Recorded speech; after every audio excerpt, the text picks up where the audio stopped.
So today we're going to do a short demo of some of the content we have in this build of Path of Exile 2. We're starting here at about level 11, which is around halfway through Act 1. Right away as Jonathan plays with the graveyard, you're going to notice the massive improvements we've made to the Path of Exile engine since 3.0 was released. Environments, characters, and items all use physically based rendering, which gives the whole game a realistic look. We have new main character class models with all new animations and completely new item base types. Most of these have physics for many of the little details, which makes them a lot more awesome.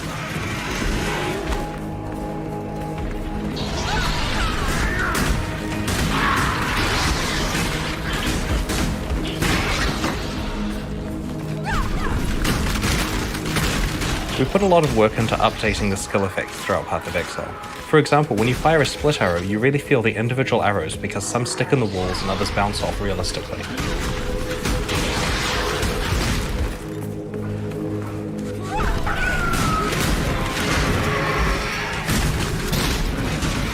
The 4.0 campaign contains a variety of optional side quests that lead to meaningful boss encounters along the way. Very soon we're going to encounter Lachlan, an NPC who has lost his family.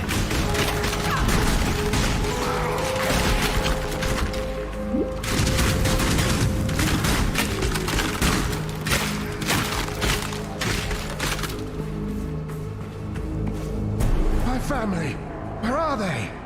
Isabel and the boys were only to be gone for a few minutes, but it has been, I don't even know how long, hours at least. Days, weeks. What season is it? Stranger, I know we have just met, but I'm so worried about them. Around here, they could have fallen into a sinkhole or been choked by grave dust. Please, could you see to their safety?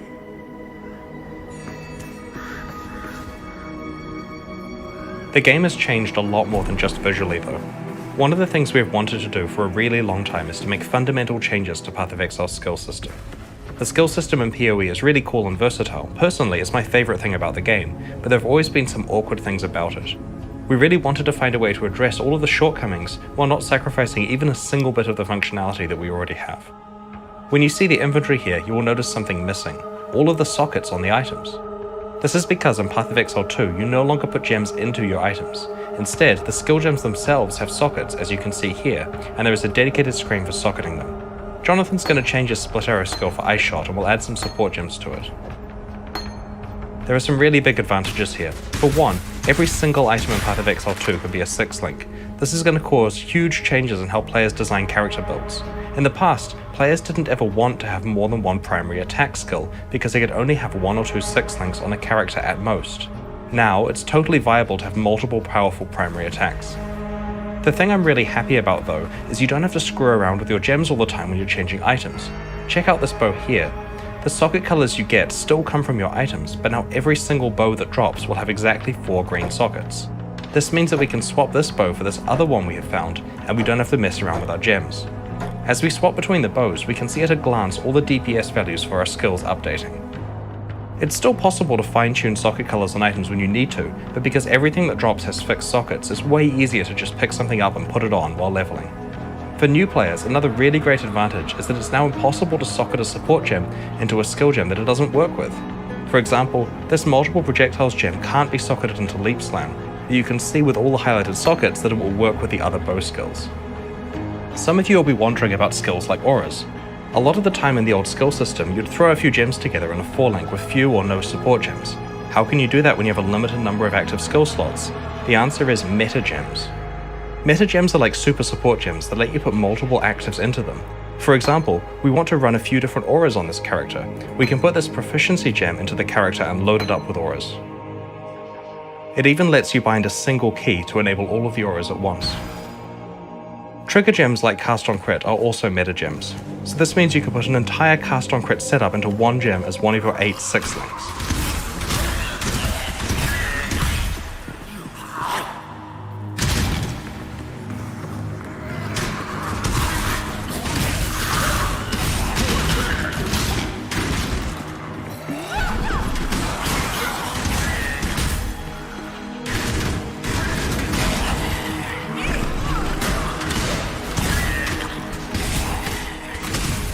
One of the things we really wanted to improve in Path of Exile 2 was our lighting system. The new PBR rendering, in addition to a much more realistic light fall-off, makes this area look significantly more awesome than what we could possibly achieve in the past.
Please make them stop. They're whispering. They're screaming. No, don't give in. You're not dead. You're still moving. You're still here.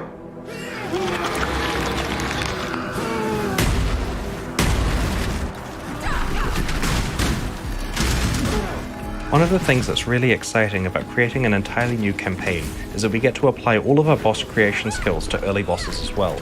The first few acts of Path of Exile 1 have bosses that are some of the earliest content we ever made, and their age is really showing.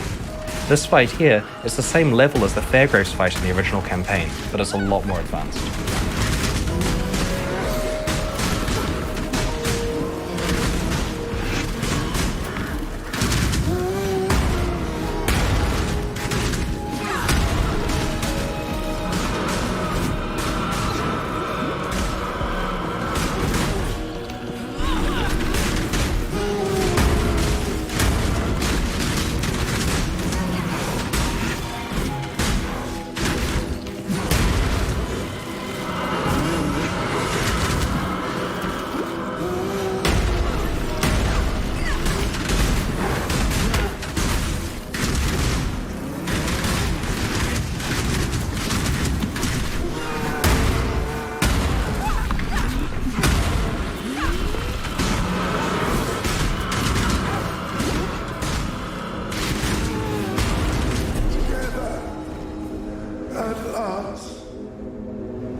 Learn to let go of your burdens.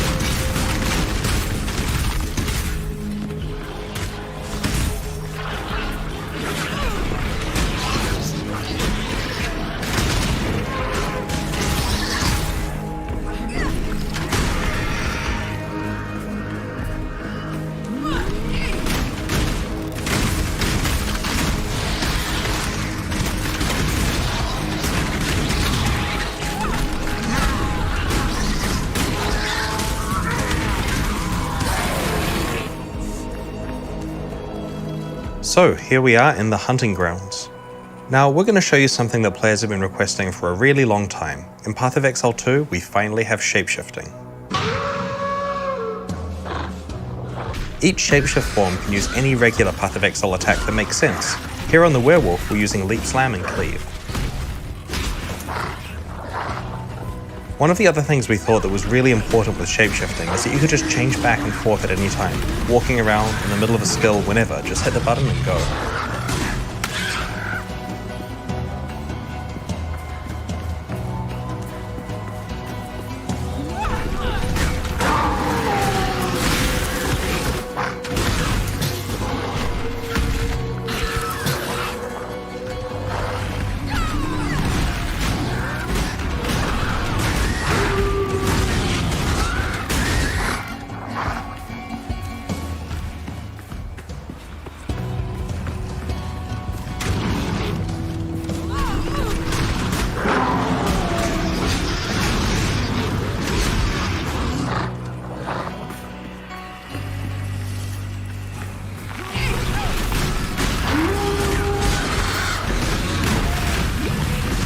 One of the things you can see in this area is the new grass tech that we have. It's done using pre-computed ray tracing. It's both way nicer looking and has better performance than what we used to have before.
And that there is a small slice of Path of Exile 2.